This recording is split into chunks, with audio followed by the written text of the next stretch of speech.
Melihat Darlene tidak mengatakan apapun, Yos pun meluluh, mendesah. Aku tidak mengharapkan banyak hal darimu. Walaupun kamu tidak bisa berusaha mempertahankan, tapi paling tidak kamu harus patuh. Harus percaya padaku. Kalau ada rasa tidak senang di dalam hatimu, juga harus langsung mengatakannya. Walaupun sekarang aku tidak bisa membujukmu, tapi setelah semua ini berlalu, kamu ingin marah, ingin memberontak. Aku akan memiliki kesabaran yang cukup untuk membujukmu. Bisa? Darlene memalingkan kepala menatap Yos. Yos tidak pernah mengatakan ucapan yang begitu lembut padanya. Saat berada di ledong, Yos adalah pria yang diam dan keras. Selalu berdiri di tempat paling tinggi dan membiarkannya mengangkat kepala melihatnya. Tangannya memegang berbagai kekuasaan dengan erat. Hanya bergerak sedikit sudah membuatnya tidak bisa melakukan apapun. Dan sepertinya setelah menginjak kota Beijing, emosinya sudah berkurang banyak. Semakin memiliki kesabaran padanya. Sekarang ucapan yang dia katakan ini semakin membuat Darlene tidak menduga. Yos, kenapa? Bibirnya sedikit gemetaran. Tatapan Yos begitu gelap, di dalamnya penuh dengan bayangan Darlene. Menyentuh sudut bibir Darlene, dengan suara serak berkata, "Kecerdasan emosionalmu benar-benar membuat orang khawatir. Darlene, dari dulu semenjak aku mengizinkan kamu tinggal bersamaku, kamu sudah adalah Nona Yos." Darlene terkejut. Kepalanya begitu pusing, seperti ada sesuatu yang memukulnya. Sepasang mata dengan beruap menatap Yos. Kehilangan kata-kata. Yos tersenyum dengan puas menatap matanya. Sedikit mendekat dan menempel pada bibirnya yang pucat. Suaranya begitu kasar. "Jadi, selama ini adalah kamu dan hanya kamu. Semua hal yang kamu pedulikan itu palsu, mengerti? Kalau begitu dulu kamu dan Jen..." Tenggorokan Darlene terasa. Yos tersenyum dan berkata, "Bukankah orang yang langsung pindah setelah mengetahui dia pulang adalah kamu? Darlene, kamu itu terlalu merendahkan dirimu. Namun malah menyalahkan semua kesalahan itu padaku. Ini tidak adil. Aku tidak pernah memikirkan untuk menyambung hubunganku dengannya. Semuanya adalah imajinasimu saja. Kamu juga yang memutuskan semua kontak kita. Demi bekerja sama denganmu, dan demi juga membuatmu melihatnya, juga demi membuatmu marah. Jadi, aku mengikuti semua acara yang kamu ikuti. Sayangnya, kamu benar-benar buta." Darlene menunduk dengan sabar memikirkan kembali hal itu. Sebenarnya walaupun dulu Yos membuatnya begitu menderita, semua hal yang dia pedulikan hanyalah Jen. Kalau semua itu adalah palsu, maka semua kepeduliannya, semua penderitaannya, semua itu adalah masalah yang dia cari sendiri. Jelas-jelas dia seharusnya senang, seharusnya merasa lega. Tapi tidak tahu kenapa dia merasa sedih, bahkan lebih sedih dari dulu. Air mata langsung mengalir tanpa tanda-tanda. Yos tertegun. "Kenapa kamu menangis?"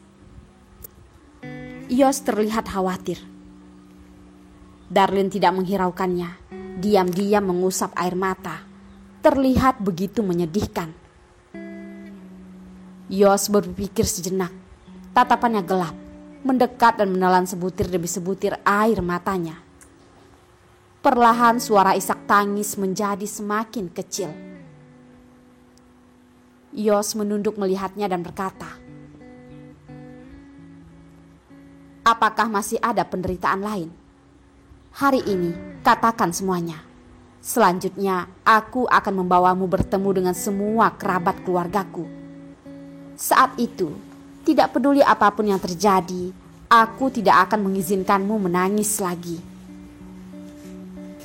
Darlin tertegun. Di dalam pikirannya teringat sesuatu. Dengan gemetar memegang tangan Yos. Yos, ada hal yang ingin aku katakan padamu. Yos dengan sabar menatapnya dan mendengarnya. Bibir atas dan bibir bawah Darlin bersentuhan, lalu berkata, "Aku sudah bertemu dengan Lucky." "Apa?" Tatapan dan ekspresinya sedikit berubah. Darlin menggerakkan bibir, tidak tahu dari mana perubahannya ini datang. Hanya saja tebakannya siang tadi dan juga setelah bertemu dengan Jen. Dia terkejut karena kata terakhir Jen. Darlin pun merasa tidak senang. Dia pun buru-buru ingin mengatakan ini pada Yos. Kalau benar-benar ada bahaya. Jadi, bagaimanapun, tidak ada yang tahu apa tujuan Jen yang tiba-tiba datang kemari. Apa yang dia katakan padamu? Apakah dia menyakitimu? Dagu Yos terlihat mengencang, wajahnya terlihat marah. Nama Lucky. Setelah dia melarikan diri dari kota Ledong, ini adalah pertama kalinya Yos mendengar nama ini setelah kembali ke kota Beijing. Tentu saja bukan dari Darlin, tapi dari sebuah daftar blacklist, dari deretan informasi dan catatan, membuat dia menjadi orang yang harus ditemukan oleh banyak orang, termasuk Yos. Sayangnya, karena urusan keluarga belakangan ini, Yos tidak mengurus hal ini. Tugas Lucky juga tidak ada padanya, terutama kemampuannya menyembunyikan diri ini. Yos dari awal sudah tahu. Namun tidak menduga, dia datang ke kota Beijing dan bahkan dengan terbuka bertemu dengan Darlin. Apakah ini adalah provokasi? Yos mensipitkan mata. Dalam hati diam-diam berkata. Darlin menggelengkan kepala. Yos, dia memiliki tujuan pada keluargamu. Aku curiga Jen adalah utusannya. Dan saat itu dia mengatakan... Darlin mengatakan hal yang dia bicarakan saat bertemu dengan Lucky pada Yos. Lalu menceritakan ucapan yang Jen katakan hari ini. Ekspresi wajah Yos berubah. Kenapa kamu tidak mengatakannya dari awal padaku? Darlin terdiam sejenak lalu berkata, saat itu kamu bersama dengan Jen di taman. Aku mengira kamu membawanya ke sini. Hatiku begitu kacau. Sama sekali tidak bisa membedakan apa tujuannya. Setelah itu karena masalah hamil membuatku bahkan tidak bisa menjaga diriku sendiri. Kalau bukan karena kedatangan Jen dan juga perbincanganku padanya siang tadi, aku juga tidak akan bisa menebak hal ini. Yos teringat saat di taman, tatapannya melembut. Kali itu adalah kebetulan. Dia tiba-tiba muncul, tiba-tiba bersandar padaku. Tapi aku segera mendorongnya. Mungkin saat itu kamu hanya melihat sebentar dan pergi. Aku minta maaf. Lain kali hal ini tidak akan terjadi lagi. Darlin mengiyakan. Yos pun bangkit. Kamu istirahat dulu. Masalah ini kamu tidak perlu ikut campur lagi. Serahkan saja padaku.